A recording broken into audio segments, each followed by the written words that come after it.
इंसान को सबको, जितने भी संसार में लोग हैं सबके पास ज्ञान है, बुद्धि है, शक्ति है, भक्ति सब जानते हैं, लेकिन करना नहीं चाहते हैं क्योंकि तर जाएंगे ना हम। करना चाहते हैं लेकिन करते नहीं है, करते हैं लेकिन हिलने से आवाज आवता तो हिलने निकाल दे क्योंकि बसाते ही नहीं है ना। तो इसके लिए महात्मा जी एक और लाइन बताते हैं, मैं दूसरी कहानी के माध्यम से बता देता हूँ कि गुरु जी ने बोला कि अगर भगवान की भक्ति करना है, उस भगवान को पाना है ना, तो क्या करना है। जैसे कि एक मटका होता है, आप नदी से पानी भरते हो और घर तक लेके आते हो, उसमें एक पतला सा छेद कर दो, तो जब नदी से पानी भर के घर तक आओगे तो रास्ते पर वो चूता आएगा, यानी भर के लाओगे तो आधा तो खाली हो ही जाएगा, आज ज़्यादा थोड़ा बड़ा रहेगा तो पूरा मटका ही खाली हो जाएगा। तो नदी में पानी भर के घर तक लाने का कोई मतलब हुआ क्या? सब रास्ते में चू गया, खत्म हो गया।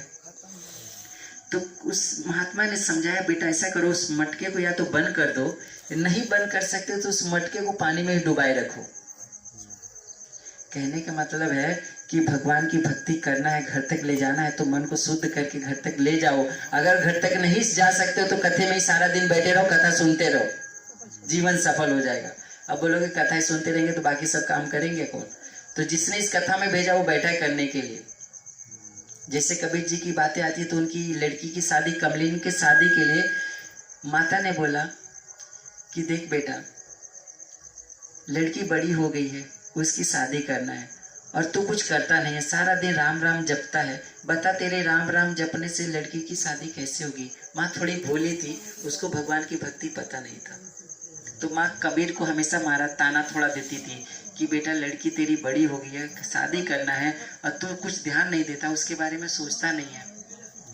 तो ये बातें सुनकर कबीर जी क्या हुआ, चल दिए, एक बार चल दिए, घर छोड़ के निकल गए। और घर छोड़ के निकल गए, सुबह से शाम तक जाके एक नदी किनारे पेड़ के नीचे बैठ के राम राम जपना चालू कर दिया। वहां पे बैठ गए और बोले राम राम राम राम जपने लगे। घर पे आए शाम को तो माँ ने पूछा बेटा कहाँ था? तो माँ ने बेटा कबीर जी ने बोला कि माँ मेरा ना राजा घर नौकरी लग गई है, एक राजा के घर मेरी नौकरी लग गई है, अब मैं रोज सुबह में जाया करूंगा और शाम को आ जाया करूंगा। लेकिन एक शर्त रखी थी राजा ने शर्त ये रखी है कि बेटा तू कभी मुझसे कुछ मांगेगा नहीं, जब मैं खुश होऊंगा तो मैं तुझे दे दूंगा, तू कभी कुछ नहीं मांगेगा, लेकिन मैं जिस दिन खुश हो जाऊंगा तुझे सब कुछ दूंगा। तो माँ ने बोला बेटा ऐसे राजा घर नौकरी क्यों करता है तू, जो वो अपनी मर्जी से देगा, तेरी लड़की की शादी करना है और तू बोलता है कि जब वो राजा खुश होगा तो पैसा देगा। मान 15 दिन के बाद तेरी लड़की की शादी है और तो राजा कुछ देगा नहीं तो शादी कैसे होगा? तो कबीर जी ने बोला माँ वो बहुत अच्छा है, बहुत अच्छा राजा है, मुझे विश्वास है वो सब कुछ देगा। तो कबीर जी ने माँ को समझा के रोज सुबह 9 बजे निकल जाते थे, शाम को वो नदी किनारे जाके बैठ जाते थे, सुबह निकलते थे और नदी किनारे बैठ जाते थे, वहां पे माला लेके राम राम राम राम जपा करते थे। शाम होती थी घर पे आ जाते थे। माँ फिर बोलती थी कि बेटा राजा ने कुछ दिया क्या? तो कबीर जी ने बोला माँ राजा बहुत दयालु है, मैं तुझे पहले ही बोल चुका हूँ, जब वो खुश होगा तो हमें सब कुछ दे देगा, जब वो खुश होगा तो जरूर देगा। माँ ने की बातें, माँ तो माँ होती है, फिर भी उसके मन में थोड़ा शंका लगा ही रहता है। तो कबीर जी की लड़की की शादी 15 दिन के बाद होने वाली थी। कुछ दिन के बाद 15 तारीख आ गया, लड़की की शादी की तैयारी होने लगी। कबीर जी नदी किनारे गए, बोले आज तो मैं घर पे ही नहीं जाऊंगा, आज मेरी लड़की की शादी है, भगवान ने मुझे कुछ दिया नहीं, आज तो मैं घर ही नहीं जाऊंगा, जो होगा भगवान जाने। नदी किनारे बैठ गए, राम का नाम माला निकला, राम राम राम चालू कर दिए। भगवान को चिंता हो गई, मेरे चिंते होत नहीं, हरि को चिंते होए, हरि के चिंते हो हरि हरे मैं रहूं निश्चिंत। जो मेरा चिंता वो हरि का चिंता है, और जो हरि का चिंता वो हरि हरेगा। तो जो हरि का चिंता है हरि हरेगा, तो मैं तो निश्चिंत रहूं ना, टेंशन चिंता करके क्यों मरूं। तो कबीर जी वहाँ नदी किनारे बैठ के राम राम राम राम चालू कर दिए। कबीर जी का राम राम जपना देखकर भगवान को चिंता हो गई कि उसकी लड़की की शादी है और ये तो मेरे ध्यान में लग गया। भगवान आए, एक संत के रूप में आए, और संत के रूप में नहीं कबीर जी के रूप में ही आए। कबीर जी के रूप में आए और सारा सामान खरीद के और गाड़ी पे लाद के मस्त अपने आशीर्वाद से लेके घर पहुंचे। बोले माँ देख राजा आज बहुत खुश हुआ है, सारी मेरी लड़की की शादी के लिए सारा सामान दे दिया है। भगवान ने सारा सामान दे दिया है, राजा खुश हो गया, मुझे सारा सामान दे दिया है। माता ने लड़की की शादी की, विदाई की, सब धूमधाम से हुआ। उस गांव के सारे लोग धन्य मनाने लगे कि क्या शादी की है कबीर ने, ऐसी शादी तो गांव में किसी ने नहीं की। जब दूसरा दिन बीत गया, कबीर जी इतने लीन हो गए थे कि पूरे दिन पूरी रात गए ही नहीं। सुबह हुई तो जब चल दिए, आने के बाद घर पे देखा तो लड़की की शादी हो गई, चले गए। और सब लोग कबीर जी को बोलते थे क्या शादी किया बेटा तूने, कितना धन्य है तू। जब घर पे आए तो माँ बोले कि बेटा तेरे जैसे शादी इस गांव में किसी ने नहीं की। तो कबीर जी बोल के रोने लगे, हे प्रभु मैं तेरा नाम लेता था और तू मेरा काम कर रहा है। मैं तेरा काम क्या करता हूँ, मैं अपने लिए करता था, लेकिन तुझे मेरे घर पे आके मेरा काम करना पड़ा। तो माँ को बोलते हैं कबीर जी की माँ वो मैं नहीं आया था, वो जो राजा है ना वो पूरे संसार का राजा है, जो मेरे भेष में आके मेरी लड़की की शादी करके गया। तो कबीर जी ने बोला कि प्रभु तुझे पाने के लिए मैं कितनी तपस्या किया, लेकिन तू मुझे दर्शन नहीं दे रहा है। तो कबीर जी को राम जी ने दर्शन दिया और बोले कि मैं कहीं गया तो नहीं हूँ, मैं तो तेरे पास ही पर। कहने का मतलब है जिस तरह माँ को बेटा प्यारा होता है, बेटे को माँ प्यारे होती है, उसी तरह भगवान को भक्त प्यारा होता है, भक्त को भगवान प्यारा होता है। एक माँ जो होती है भगवान को, बेटे को कुछ भी दुख तकलीफ रहेगी उसको बहुत प्यार करती है। अभी ये माटी में बच्चा चल रहा है, पैदल चल रहा है, थोड़ा सा 2 साल 3 साल 5 साल का ये चल रहा है। अगर वो कीचड़ में गिर जाता है और वो अचानक पैर फिसल गया गिर गया, तो क्या माँ उसको नहीं उठाती है? उठाती है, गले से लगाती है। वो अपने बारे में भूल जाती है कि मेरे कपड़े गंदे होंगे, क्या होगा, भूल जाती है वो। लेकिन माँ अगर एक बार कीचड़ में गिर जाए तो बेटा शायद नहीं उठाएगा, वो अपने कपड़े को देखेगा कि माँ को ऐसे साइड में लेके आ जाएगा, लेकिन उसको गोद में उठा के लाके नहलाएगा नहीं।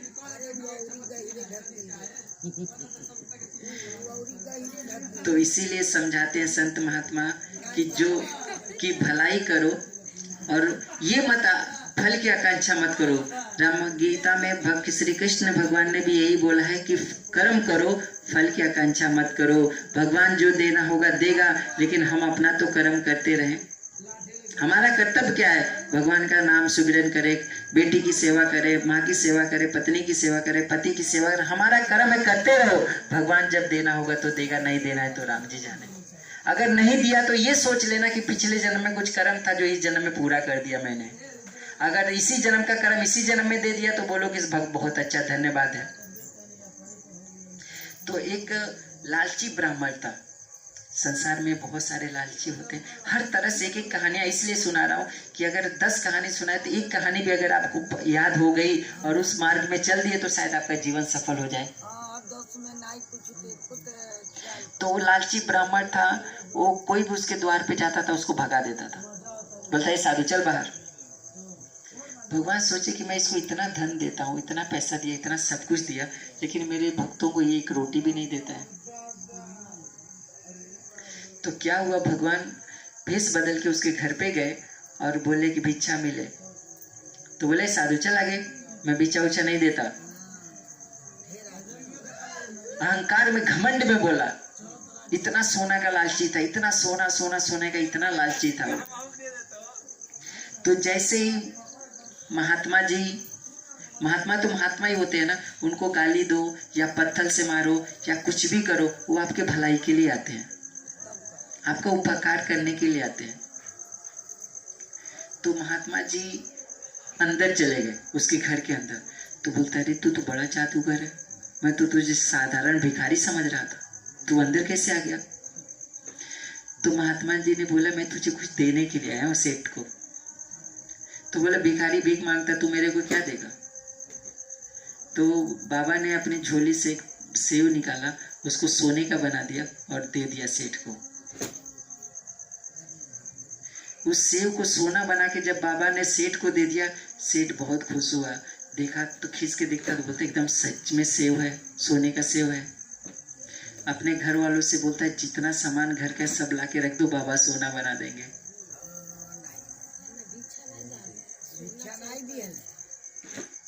सोना बना देंगे।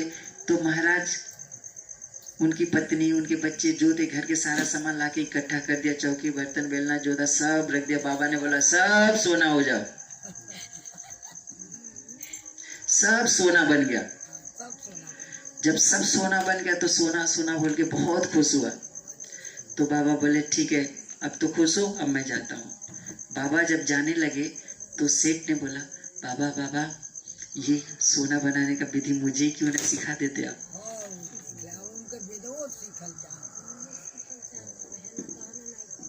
कि ये जो सोना बनाने की कला है ना, मुझे क्यों नहीं सिखा देते? तो गुरुजी ने बोला अरे बेटा सोना का विधि सीखना चाहते हो? बोले हाँ। पैर पकड़ के रोने लगा। तो गुरुजी ने बोला ठीक है बेटा, इस धरती को छोड़ के तो जो चीज को भी छुएगा सोना बन जाएगा। इतना लालची था, इतना लालची था ना, भगवान उसको सच मार्ग पे लाना चाहते थे, उसको कुछ ज्ञान देना चाहते थे, उसको सिखाना चाहते थे, उसे संतोष धन देना चाहते थे। जब वो लालची हो गया, अब घर में कोई भी सामान छूता था सोना हो जाता था। रोटी आए, रोटी छुए खाने जाता था सोना हो जाता, पानी पीने जाए सोना हो जाता था। अब सोना खाना बैठ के सारा दिन। 2 दिन बीता, 4 दिन बीता, 10 दिन बीता, 20 दिन, 15 दिन बीता। उसकी हालत इतनी बिगड़ गई, इतनी बिगड़ गई समझो मरने वाला था। कपड़े उपड़े फाड़ के घर द्वार छोड़ के जंगल में भटकने लगा। हे राम अब तो बचा ले। सब कुछ होके भिखारी बन गया। पहले सब कुछ था तो भिखारी नहीं था, लेकिन अब इतना सोना इतना धन उसके पास हुआ, भिखारी बन गया। तो जब भिखारी बन गया तो गुरुजी ने फिर कृपा की, उसी रास्ते से गुजरे और बोले बेटा क्या हाल बनाया है? तो फिर से पैरों पे गिर गया और बोला बाबा मुझे संतोष धन मिल गया, मैं भी सब संतों की सेवा करूंगा, जो भी द्वार पे आएगा जरूर एक रोटी खिलाऊंगा, अब तो सही कर दो। वो समझ गया इस कला को कि प्रभु आपने मेरी जीवन सफल कर दिया। बाबा ने फिर उसके ऊपर हाथ घुमाया, पहले जैसा था वैसे ही बना दिया। जब पहले जैसा था वैसे ही भगवान ने उसको फिर से गुरुजी ने बना दिया। बहुत खुश हुआ। फिर उसके द्वार पे कोई भी जाता था 2 रोटी खिलाने लगा। तो कहने के मतलब अगर थोड़ा घी निकालना है ना, तो पहले के लोग बोलते थोड़ा उंगली टेढ़ा करना पड़ता है तो घी निकलता है, सीधी उंगली से घी नहीं निकलता है। तो उस ज्ञान से उसको संतोष धन मिल गया। यहाँ पे मैं आप लोगों को क्या समझाना चाहता हूँ कि सब कुछ हो तो नहीं हो तो सिर्फ अपने आप को संतोष बना लो। सही बात है। जिस दिन हम संतोष बना लेंगे अपने आप को ना, हमें सब सुख मिल जाएगा। भगवान हमको रोटी सब्जी की जरूरत है मिल जाता है, पानी की जरूरत है मिल जाती है, कभी नून चटनी भी दिया तो भी बोलते हैं धन्यवाद तेरी मर्जी से मिला खुश हो जाओ। लेकिन सब्जी खाने में 4 सब्जी हो ये हमारी लालच, ये हमारी इच्छा। हम साइकिल से चलते हैं हमारा काम पूरा हो जाता है, लेकिन हमें मटक साइकिल मिली ये हमारी इच्छा, इसके लिए हम दुखी हैं। हमारे घर पे साइकिल है, सामने वाले घर पे कार होनी है तो हमारे घर पे भी कार हुई, यही हमारे दुख का कारण है। इसीलिए हम टेंशन चिंता में मरते रहते हैं, यही हमारे दुख का कारण है। जो हमारे पास है अगर हम उसमें खुश हो जाएं, संतोष कर लें तो हमेशा खुशी मिल जाएगी। लेकिन कौन खुशी लेना चाहता है? कौन खुश होना चाहता है इस संसार में? इतनी अच्छी कथा हो रही, इतनी अच्छी भक्ति चल रही है, गांव में इतने सारे लोग हैं, क्यों नहीं आके सुन रहे? क्योंकि मजा नहीं है, उसमें रस नहीं है। अभी थोड़ा गाना नहीं, इसको थोड़ा और अच्छे से सिखाता हूँ, कहानी के माध्यम से बताऊंगा तो मजा आता है। एक जगह महात्मा जी बहुत बड़े प्रवचन कर रहे थे, प्रवचन करने लगे, बहुत पब्लिक आई थी, पूरा जम गया था, पूरा मस्त धूमधाम से कथा चल रही थी, कीर्तन हो रही थी। बाजू वाले गांव में ना एक लड़की की शादी हो रही थी, वहाँ ऑर्केस्ट्रा आया हुआ था। तो जैसे ऑर्केस्ट्रे का पहले गाना बजा, पीछे की 2-4 औरत गायब। जब 2-4 औरत गायब तो उसको देख के फिर 4 औरत गायब, फिर 4 औरत गायब, इस तरह करके 10 औरत गायब। फिर देखते देखते पूरी पंडाल खाली हो गई। महात्मा इतनी अच्छी कथा जमाए थे, लेकिन मुश्किल से गिने चुने 2-4-10 लोग रह गए, जैसे आप लोग 2-4 बचे हो वैसे ही रह गए थे। सबसे बढ़िया तो हो ही बात। इसके अंदर भी भक्ति है, इसके अंदर भी शक्ति है, ये बुरा नहीं है। बुरा तो हम है, उसको बुरा सोच रहे हैं, बुरा समझ रहे हैं, वो भी बहुत अच्छा है, वो भी अपने हिसाब से अपना काम कर रहे हो, बुरा नहीं है, सबका धर्म आत्मा है। समझ रहे हैं, वो भी अच्छा है। तो जब वो महात्मा जी कथा खत्म करके जब गए तो बोले यार क्या कला तुझ में है जो मेरे से ज्यादा भीड़ तुझ में लगी। मैंने इतनी अच्छी कथा करके जमाया हुआ था, लेकिन तू सारे पब्लिक मेरा खींच लिया। तो डायरेक्टर से जाके मिला, बोला कौन सी कला है तेरे अंदर, मुझे सिखा देना। तो पंडित जी बोले, तो डायरेक्टर पंडित जी को बोला देखिए अभी काम चालू है, सब तैयारी वैयारी हो रही है, डांस वांस हो रहा है, आप ऐसा करो शाम को आ जाओ, मैं आपको शाम को बता दूंगा कला क्या है हमारे में। शाम को गए तो बोले अभी टाइम नहीं है, सुबह में आ जाओ, मैं आपको सुबह में बता दूंगा। पंडित जी सुबह गए कि आपके अंदर क्या कला है बता दीजिए। तो पंडित जी बोले क्या कला आपके अंदर बता दीजिए। तो उस डायरेक्टर ने बोला, जो ऑर्केस्ट्रा का मालिक था, वो बोला कि अभी देखो विदाई का समय हो रहा है, आप स्टेशन पे आ जाइएगा, मैं आपको स्टेशन पे बता दूंगा। तो जब पंडित जी स्टेशन पे गए और स्टेशन पे बैठे रहे, और पंडित जी स्टेशन में बैठ के इंतजार कर रहे थे कि अब डायरेक्टर मुझे कुछ बताएगा, अब मुझे कुछ बताएगा ज्ञान। तो डायरेक्टर तो ट्रेन में चढ़ा और चलने लगा। तो जब जाने लगा तो पंडित जी बोले बेटा अब तो बता दे। तो डायरेक्टर क्या बोला पता है, एक ही वर्ड बोला, अरे प्रभु इतनी सी बात नहीं समझे, चालू में सब जाते, फर्स्ट क्लास में कुछ लोग ही जाते हैं। तो आप इतनी अच्छी फर्स्ट क्लास में बैठ के इस कथा सुना रहे थे, तो 2-4 लोग आपके पास बचे, बाकी सब चालू में आ गए। तो अच्छाई बहुत कम लोगों को अच्छा लगता है, बुरा सबको अच्छा लगता है। समझते हैं हाँ ये बुरा है, पता नहीं ये बुरा है, दारू पीना बुरा है, सबको पता है, फिर भी लोग पी रहे हैं। सब पता है फिर भी पी रहे हैं। सुर्ती खाना बुरा है, सबको पता है, फिर भी खा रहे हैं। तो कितना भी समझा लें बुझा लें, लोग सुधरते नहीं है। सुधरेंगे वाल्मीकि जी, तुलसीदास जी, कबीर जी, नानक, ये सारे आधे उम्र के बाद सुधरे, क्योंकि उनको संगत मिल गई। आधी उम्र के बाद सब लोग बदल गए, क्योंकि उनको संगत मिल गई। इसीलिए राम जी ने पहले ही बोला कि संतर कर संगा, मम कथा प्रथम कथा मम सत्संग, यानी उन्होंने बोला कि मेरी पहली भक्ति है सत्संग करो। जहाँ भी सत्संग हो, कीर्तन हो, प्रवचन हो, सत्संग हो, उसमें जाओ, बैठो, सुनो। और जब संतों की संग लग जाएगी, कथा परिवर्तन हो जाएगा, तो आपके अंदर बदलाव हो जाएगा। जैसे पहले ही बताया कि शरीर बदला होगा, भले आपको समझ में नहीं आए, लेकिन खांची तो साफ हो रहा है ना, तो शरीर साफ हो जाएगा। शरीर साफ हो जाएगा, मन साफ हो जाए, तो भगवान की भक्ति मिल जाएगी। और जब भगवान की भक्ति मिलेगी तो जीवन सफल होना ही है। और जिसको भगवान बोलते हैं ना, इस कृपा बिन गुरु नहीं, इस कृपा बिन गुरु नहीं, गुरु बिना नहीं ज्ञान, और ज्ञान बिना आत्मा नहीं, गावं ही वेद पुराण। उस वेद पुराण में ये लिखी हुई है कि जब तक भगवान की मर्जी नहीं होती है, तब तक किसी को गुरु नहीं मिलता है। और जब किसी को गुरु मिल गया तो उसको ज्ञान मिल जाता है, और जब ज्ञान मिल जाता है तो उसका जीवन मुक्त हो जाता है। क्योंकि कहते हैं कि अलख पुरुष की आरसी साधु का ही दे, लखा जो चाहे अलख को इन्हीं में तू लख ले। भगवान डायरेक्ट आपके सामने थोड़ी ना आएंगे, आप इतनी शक्तिशाली थोड़ी ना, इतनी पूजा पाठ भक्ति करके थोड़ी ना। भगवान एक संत के रूप में ही आएंगे और आपको ज्ञान दे के जाते हैं, और आपके जीवन को बदल के जाते हैं। भगवान डायरेक्ट आपके सामने प्रकट थोड़ी ना हो जाएंगे। तो वही कहते अलख पुरुष की आरसी साधु का ही दे, एक साधु के रूप में ही आके आपको ज्ञान देते हैं, और उस बात को अगर आप समझ गए तो आपका जीवन मुक्त हो जाता है। तो इस कृपा हुई, भगवान की भक्ति हुई कि 2-4 लाइनें आपको मिली। गुरु जी ने बोला कि पहली भक्ति है। दूसरी भक्ति बोलते हैं कि सत्संग करो, जहां भी कथा हो हर कथा में जाओ, उनकी कथा सुनो और उसमें लीन हो जाओ। दूसरा उन्होंने सत्संग बोला सेवा करो। सेवा बोला कि जैसे हनुमान जी इतनी सेवा किया, इतनी सेवा किया कि आज सारी दुनिया हनुमान जी की सेवा कर रही है। राम जी की इतनी पूजा की हनुमान जी ने कि आज सारा संसार हनुमान जी की पूजा करता है। और आज का जमाना तो ऐसा है कि मैं पूजू नहीं, मुझे सब लोग पूजे। मैं सेवा किसी की नहीं करूं, लेकिन सब मेरी सेवा करें। अरे पहले पूजोगे तब तो पूजाओगे। पहले आप सेवा करो तब ना आपको सेवा मिलेगी। नहीं, मैं तो किसी की सेवा नहीं करूं, लेकिन सब मेरी सेवा करें।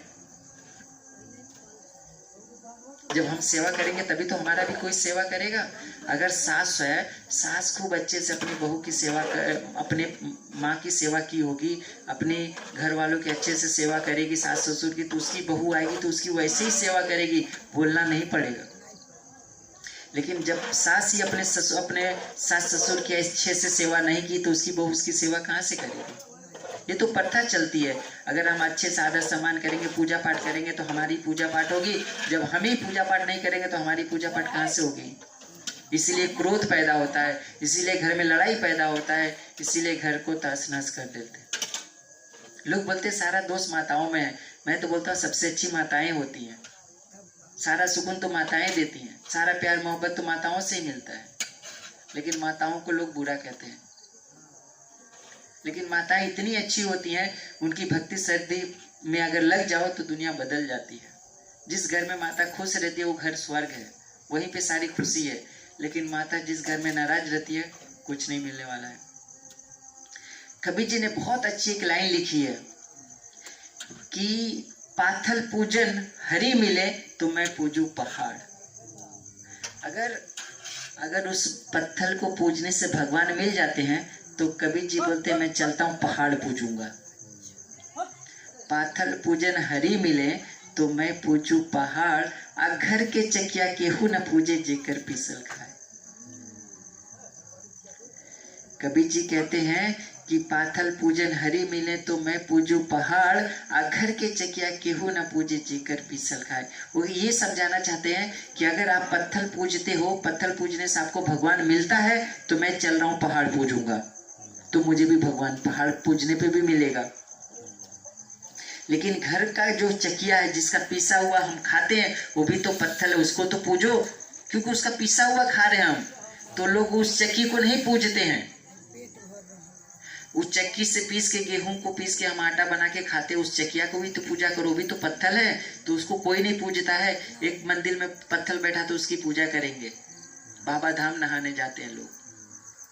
तो ये समझाने का मतलब यहाँ पे ये है कि हमारे जो माता पिता हैं वो चक्की हैं, उनकी सेवा करो, उनकी खाना बना के खिलाओ, उनको साड़ी कपड़ा लत्ता दो, उनको खुश रखो। अगर वो खुश हो गए तो सब खुशी मिल गई।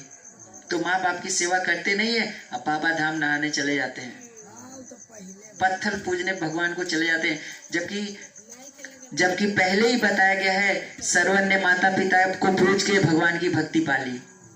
जबकि गणेश भगवान ने माता पिता का फेरा लगा के सारे देश का फेरा लगा लिया, सारे ब्रह्मांड का फेरा लगा लिया। तो माँ बाप को पहले पूजो। कबीर जी ने वही बोलते, घर की चकिया पूजो, यानी घर पे जो माता पिता, उनकी सेवा करो, उनकी भक्ति करो, उनकी पूजा पाठ करो। उनकी भक्ति सेवा जब कर लेंगे तो जीवन सफल हो जाएगा। सबसे पहले तो माता पिता ही है ना। माता पिता संसार में सब कुछ है, माता पिता के बाद ही तो सब कुछ मिलता है। तो जब माता ही घर पे नाराज रहेगी, माता खुश नहीं रहेगी, तो संसार में क्या खुशी मिलेगी? किसी महात्मा ने बहुत अच्छी लाइन बताई है कि संसार का सारा सुख भी जीत लो, सारा सुख पालो, सारी खुशी पालो, फिर भी आप खुश नहीं रह सकते। क्यों? कि माँ का दिल नहीं जीता तो सारे संसार का दिल जीत कर सारे संसार का राजा बन के भी तुम हार गए, सारे संसार का सारा राज पाके भी तुम हार गए, संसार का सारा सुख पाके भी तुम हार गए। अगर तुमने माँ का दिल नहीं जीता तो, अगर तुमने माँ का दिल जीत लिया, माँ की खुशी पा गए, माँ का आशीर्वाद पा लिया, तो सारे संसार में सब कुछ पा गया। तो मेरा सलाह यही है, मेरी भक्ति यही है कि घर पे रहो, दुनिया में रहो, कहीं भी रहो, माँ बाप की सेवा करो। माँ कैसी है वो मत देखो। कहते हैं ना कि माँ बुरी है अच्छी है वो मत देखो, उसकी सेवा करो। माँ बूढ़ी हो गई तो भी मत देखो। अगर मानो गाँव आंगन में मैंने एक आम का पेड़ लगाया है, अगर वो आम का पेड़ फलता नहीं है, नहीं फल रहा है, तो भी आंगन में रहने दो। बोलोगे भाई साहब जब ये आंगन में फलता नहीं, वो पेड़ को क्यों रखूं? अरे फल नहीं दे रहा है तो ठीक है, छांव तो दे रहा है ना। आम नहीं फल रहा है लेकिन छांव तो दे रहा है ना। उसी तरह बूढ़े माँ बाप भले कुछ करने लायक ना हो, लेकिन आशीर्वाद सिर पे देते रहेंगे, खुशी प्रसन्नता मिलती रहेगी। तो लोग बोलते हैं बूढ़ी हो गई माँ कौन सेवा करेगा, उसको समय पे एक बार बोलने पे कुछ देते नहीं, 4 बार गड़गड़ाती है तब उस पर ध्यान देते हैं। तो जब 4 बार माँ बोल रही है तब हम एक बार करते हैं तो वो पाप हमारे ऊपर नहीं चढ़ेगा। कलयुग की सबसे बड़ी भक्ति है माँ की सेवा, बाप की सेवा। माँ बाप की सेवा कर लो, सारी खुशी मिल जाएगी। माँ के सामने अपनी बेइज्जती महसूस करते हैं, अरे माँ के सामने बाप के सामने तुम्हारी क्या बेइज्जती, क्या औकात है तुम्हारी, माँ बाप के सामने हमारी क्या औकात है। ये नहीं, माँ बाप के भले माँ बाप डांट सुन ले, माँ बाप को बुरा लग जाए, माँ बाप को कुछ भी हो जाए, लेकिन मुझे कोई आदमी कुछ ना बोले, मेरी इज्जत नहीं जानी चाहिए, माँ बाप की चली जाए। अरे माँ बाप भी तो तेरे हैं ना, माँ बाप भी तो तेरे हैं ना। माँ की बेइज्जती हुई तेरा बेइज्जती हुआ, तेरा बेइज्जती हुआ तो माँ की बेइज्जती हुई, किसी भी तरह से सब तेरा ही है ना। तो कहते हैं कि माँ को खुश कर लो, सब खुशी मिल जाएगी। एक हंसने के लिए एक चुटकुला सुनाता हूँ कि एक समय की बात है कि एक पढ़ा लिखा, एक समय की बात है कि एक पढ़ी लिखी लड़की थी, शादी ब्याह जैसे करते उसके ऊपर बता रहा हूँ। तो लड़की पढ़ी लिखी थी और लड़का गंवार था। तो गंवार लड़के, आजकल दहेज की प्रथा चल रही है ना, उसके लिए सुना रहा हूँ। तो दहेज की प्रथा के चलते लोग क्या करते हैं कि पढ़ी लिखी लड़की के साथ गंवार लड़के से शादी कर देते हैं। गंवार लड़के से शादी इसलिए कर देते हैं कि दहेज कम देना पड़ रहा है, लेकिन अपनी लड़की की जिंदगी तो खराब कर रहे हैं ना। मेल जोड़ अच्छे से बना के शादी ब्याह करना चाहिए। तो उस माँ बाप ने लड़की की शादी गरीब लड़के से कर दी, नादान लड़के से, मूर्ख लड़के से शादी कर दी। तो लड़का जब ससुराल गया तो ससुराल गया तो उसकी जो सास थी और उसकी जो लड़की थी खूब मस्त, उसकी जो बहू यानी औरत थी, दोनों मिलके खूब सुंदर सुंदर खाना बनाया था। जैसे यहाँ पे पूड़ी बनी थी वैसे सुंदर सुंदर छोटे छोटी पूड़ी बनी थी। तो जो बैठक क्या हुआ, पूड़ी बनी थी तो उसने क्या किया, एक पूड़ी उठाया और खा जाता था। एक पूड़ी उठाता था, एक ही बार में खा जाता था। एक पूड़ी उठाए, सब्जी उठाए, खा जाता था। एक पूड़ी उठाए, खीर उठाए, खा जाता था। तो उसकी औरत किचन में बैठी देख रही थी। क्या देख रही थी कि मेरा पति इतना मूर्ख है कि एक पूड़ी को एक ही बार में खा जा रहा है। तो किचन से वो इशारा करती है, अरे कम से कम 2 करके खाओ, एक पूड़ी को 2 करके तो खाओ। सारी सखियां बैठी हैं, सारे गांव के लोग बैठ के देख के हंस रहे हैं, मेरी सखियां भी हंस रही हैं कि एक पूड़ी एक ही बार में खा रहा है। तो उसने किचन से इशारा की कि एक पूड़ी में 2 करके खाओ। तो ये क्या समझता है कि मेरी औरत मुझे समझा रही कि 2-2 पूड़ी एक एक साथ खाओ, कि 2-2 पूड़ी कम से कम एक साथ खाओ। तो 2-2 पूड़ी एक साथ खाने लगा। फिर वो किचन में बैठी सिर पे हाथ रखती, कैसा मूर्ख पति मिल गया है। तो ये क्या सोचता है, शायद बता रही है मुझे कि 2-2 पूड़ी खा तो रहे हो लेकिन सिर पे लगा के खाओ, ससुराल का धन है। तो 2 पूड़ी को उठाया और सिर पे लगाया और खाता था। तो बताओ ऐसी जब शादियां होंगी तो कैसे घर परिवार चलेगा। 11:30 होने जा रहा है, भजन कीर्तन तो हो गई, आप सब लोग को अच्छे से नींद भी आ रही है, मुझे यहाँ से समझ में भी आ रहा है। एक कहानी एक अच्छी सी और सुना देता हूँ, फिर आप लोग सो जाइए।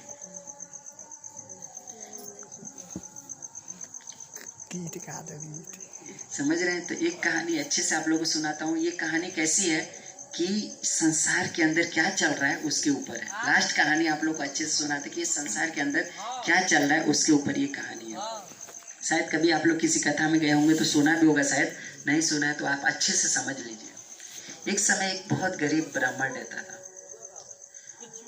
तो गरीब ब्राह्मण रहता था, भगवान की पूजा पाठ करता था, रोज भोलेनाथ के मंदिर में जाता था, घंटी बजाता था, पूजा पाठ करता था। तो भगवान उसके ऊपर खुश हो गए। तो भगवान खुश हो गए तो उसको आशीर्वाद देने के लिए प्रकट हो गए। तो भक्त ने बोला, भगवान आप तो दर्शन दिए। तो भगवान बोले, क्या मांगते हो? तो भक्त ने बोला, भगवान आपसे क्या मांगूं, मैं बहुत गरीब हूँ, खाने को रोटी चावल सब्जी मिलता नहीं है, क्या करूँ आप ही बताओ। तो भगवान खुश होके बोले कि ठीक है बेटा, मैं तुम्हें एक घंटी देता हूँ, तुम इस घंटी को बजा के जो चाहे मांग सकते हो, तुमको मिल जाएगा। तो वो जब घर पे आया, लेके आने लगा, जैसे वो घंटी को लेके आने लगा तो भोलेनाथ ने उसको एक बात बताई कि बेटा, जो तुम इस घंटी को बजा के एक चीज मांगोगे ना, तुम्हारे बगल वाले को 2 मिलेगा। मानो अगर तुम 1 प्लेट रोटी मांगोगे अपने लिए, तो बाजू वाले के घर में 2 प्लेट रोटी मिल जाएगा, अपने आप आ जाएगा। अगर तुम 1 कार अपने घर पे मांगोगे, तो बाजू वाले में 2 कार अपने आप आ जाएगा। तो ये बात जब सुना उसको तो बहुत गुस्सा आया कि तपस्या मैंने किया, भक्ति मैंने की, और सारा फल दूसरों को भगवान दिला रहे हैं। मैं नहीं घंटी बजाऊंगा, कभी मांगूंगा ही नहीं कुछ, मैं कभी भी घंटी नहीं बजाऊं, कुछ नहीं मांगूंगा।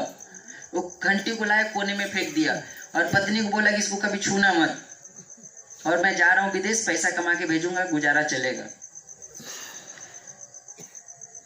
पैसा कमाने के लिए वो विदेश कृष्ण चले गए। जब कृष्णदास वो विदेश चले गए पैसा कमाने के लिए, तो एक दिन करीब 2, 3, 4 महीने के बाद उसकी औरत बहुत भूखी थी, खाने पीने का कुछ नहीं था, पैसा आया नहीं था समय से। तो उसने झाड़ू मारते मारते, औरत लोग का काम होता है कि जब झाड़ू मारती है तो कुछ ना कुछ मन में सोचती रहती है, वो बड़बड़ाती रहती है। कुछ लोग ऐसे होते बोलती भी रहती हैं कि विदेश चले गए हैं, इतना दिन हो गया, खाने को तकलीफ है, कुछ दे नहीं रहे। बस ऐसे वो घंटी उठाया उसने और ऐसे नीचे से झाड़ू मारी, वो बोले कि खाने को कुछ मिला नहीं, इतने दिन से विदेश, तब तक वो खाना आ गया। उसको पता नहीं था कि इसमें शक्ति है। उसने ऐसे उठाया, झाड़ू मार रही है और बोले कि इतने दिन से भूखी, खाना नहीं है, कुछ भेजे नहीं, तब तक खाना आ गया। अब वो घंटे उठा के बजा, तो जैसे उठा के साफ की तो खाना आ गया। तो उसको थोड़ा सा चेक हो गया, उसको थोड़ा सा ऐसा लगा कि इस घंटी बजने से ही खाना आया है, उसको थोड़ा ज्ञान हो गया।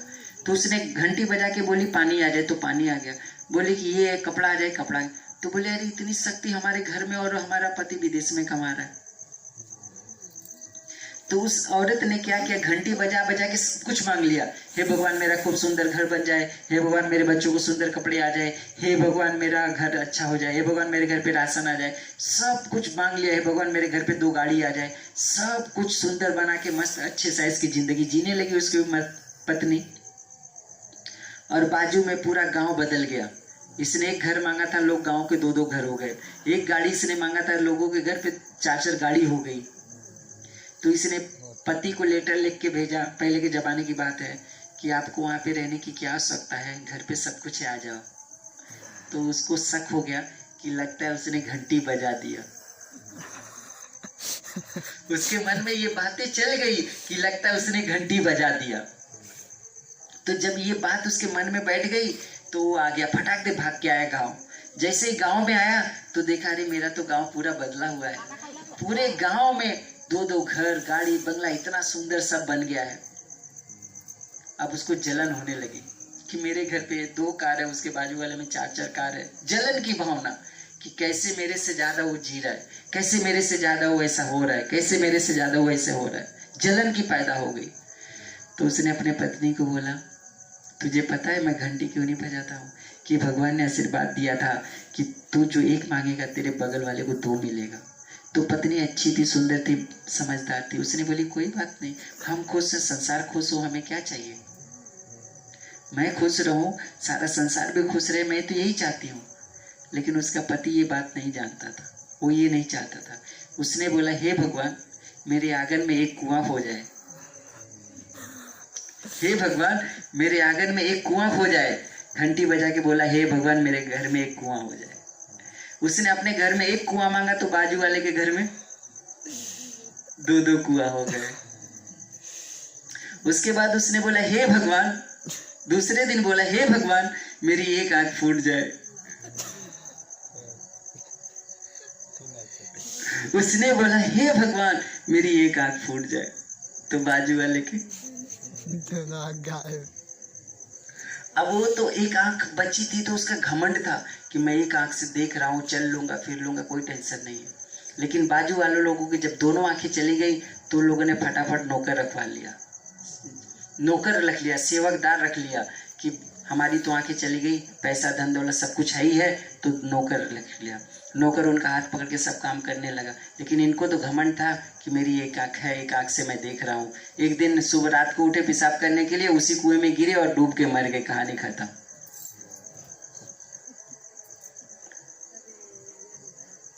तो हमें हम इस संसार में सारे लोग यही कर रहे हैं, मैं अच्छा रहूं, बाजू वाला अच्छा ना रहे। अगर बाजू वाला अच्छा है तो मुझे दुख है। अरे ऐसा भाव क्यों रखने का, ऐसा विचार क्यों रखने का? आप भी खुश रखो, बाजू वाले को भी खुश रहने दो। आप भी खुशी से जियो, बाजू वाले को खुशी से जीने दो। लेकिन हम संसार में यही तो कर रहे हैं, इसलिए दुख पा रहे हैं, मुसीबत पा रहे हैं, टेंशन में रहे, चिंता में रहते हैं, खुश नहीं है। 4 भाई हैं, एक भाई खुश है, 3 भाई बैठ के खाली जलन ही करते हैं, कैसे उसको बिगाड़ूं, कैसे उसको गिराऊं, कैसे उसको, ये नहीं सोचते कि चलो उसको भी सपोर्ट करूं, उसको भी आगे बढ़ाऊं, उसको तरक्की करूं, नहीं, और उसके पैर पकड़ के खींचना चालू कर देते हैं। खुद घर के लोग घर की बुराई चालू कर देते हैं। अगर माँ पत्नी की बुराई करती है, माँ अगर पत्नी की बुराई करती है तो पत्नी माँ की बुराई करती है, बेटा की बुराई माँ करती है तो बेटा माँ की बुराई करता है। ये भूल जाता है कि अपने घर की बुराई बाहर कर रहा हूँ, बाहर वाली इज्जत लूट रहे हैं। पत्नी को अगर पति कुछ बोल देता है ना, पत्नी को अगर पति कुछ बोल देता है तो पत्नी बाहर जाती है, गांव की औरत के साथ बैठ के बोलती है मेरा पति ऐसा है। और पति घर के बाहर निकलता है, 4 दोस्तों में बोलते हैं मेरी पत्नी ऐसी है। तो इज्जत किसकी हो रही, इज्जत किसकी जा रही है? मेरा, उन दोनों की ही जा रही है। पत्नी ने अगर बेइज्जती की तो भी पति की इज्जत जा रही है, पति ने अगर बेइज्जती की तो भी पत्नी की इज्जत जा रही है। तो घर की चीज घर में रखो ना, क्यों बाहर उछालने का? बाहर के लोग तो नमक लेके घूम रहे तुम्हारे जख्म में मलहम लगाने के लिए। तो अपने आप को संभालो, भगवान की भक्ति करो, भगवान में लगाओ, भगवान की सेवा करो, और भगवान में ही सब कुछ है, दूसरा कुछ नहीं है। तो जय श्री राम प्रेम से बोलो, जय श्री राम। राम राम बोलो, थोड़ा नारायण नारायण कीर्तन कर लो। माता नारायण, माता नारायण, पिता नारायण, पिता नारायण, गुरु नारायण, नारायण नारायण, राम नारायण, नारायण नारायण, कृष्ण नारायण, नारायण नारायण, तुम भी नारायण, नारायण नारायण, मैं भी नारायण, नारायण नारायण। जय श्री कृष्ण। आपका छोटा सा बच्चा हूँ, जो भी गलतियाँ हो माफ होनी चाहिए, और अपने आप को सुधारो, संसार में लगाओ, संसार से निकल के भगवान में लगाओ। जय श्री कृष्ण। नारायण नारायण नारायण नारायण। एक कहानी